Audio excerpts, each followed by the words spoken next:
meeting that I went up to Tampa, Florida, and I saw average people earning these above average incomes. And then there was a conference coming up that month up in Asheville, North Carolina at the Grove Park Inn. Anybody ever heard of this place? And I remember I wanted to go to this conference, but I didn't have the money for the plane ticket, and I didn't have the money for the hotel. And I remember all excuses are equal. You know, Jeff, you can make money or you can make excuses, but you can't make both. And I remember driving up to that conference, sleeping in my car, working out in the gym, taking a shower, putting the one suit on that I had, that skinny little red tie, sitting in the front row, hearing the stories. And I was moved emotionally. And I left that conference. I remember getting in the car, driving home from North Carolina back to Sarasota. And I was crying these tears of joy. And I thanked the good Lord. I said, thank you, God, for answering my prayers. Thank you for giving me this opportunity. And I'll never forget where I came from. Why am I here tonight? To pay it forward. It's out of inspiration, not desperation. That's why I'm here tonight. So I remember coming home from that. You know, we tear up that list of excuses. You're too young. You don't have any experience. You don't have any education. You know, this is not, your sponsor quits. All these excuses. And I remember, sitting down, and one of the best recruiting tools you can have in this business is a mirror. And I remember saying, you know what? Don't look up line. Don't look down line. Look in the mirror. If it's to be, it's up to me. And I said, you know what? I'm going to go to work on myself. And I'm going to lead by example.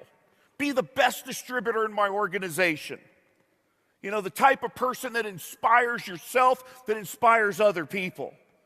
Employing yourself, holding yourself accountable, having very high standards. And I went to work and I started sharing a product, sharing an opportunity with consistency of discipline on the paying activities. Over and over and over again. And anything you do consistently long enough, you get better and better at doing it. I'll never forget, I met a guy named Zig Ziglar. Anybody heard of a good old boy named Zig? Zig said to me, he said, Jeff, if you help enough other people get what they want out of life, you'll have everything you want out of life. So my focus was not on me. My focus was on going out there and caring more about the customers and the results they got more so than the income I was earning. The focus was helping those new distributors, getting off to a fast start and helping them. And you go into a relationship to give, not to get. You're not measuring what you get in return. People don't care how much you know until what? They know how much you care. So I went into the business, and with some of these things that I understood, I started leading by example and building the business here in the United States. I started in Florida, then I went across the United States and worked in all the different states, Canada, then I went over to Europe, and I've been now in over 25 countries that I've opened.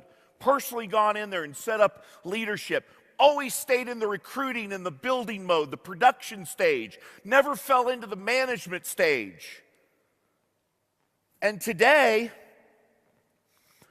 I've made my fortune, but today it's out of inspiration, not out of desperation. I decided long ago, I was telling Jordan over here, I decided long ago to retire into my business, not from my business.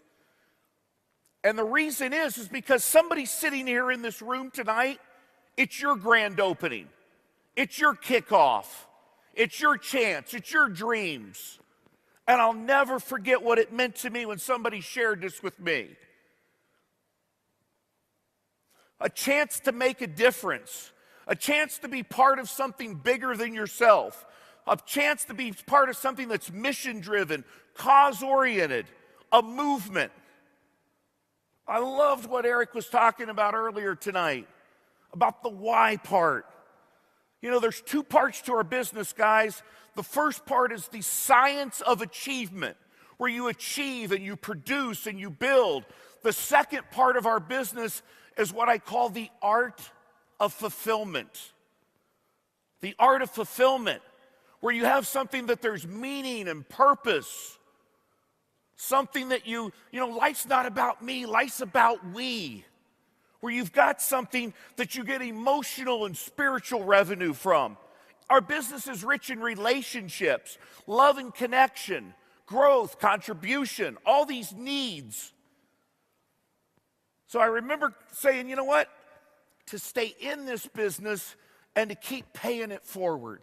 Not to be a selfish leader and have your fortune and sit in your ivory tower on the beach, but no, to keep paying it forward. Keep making a difference. Keep making an impact.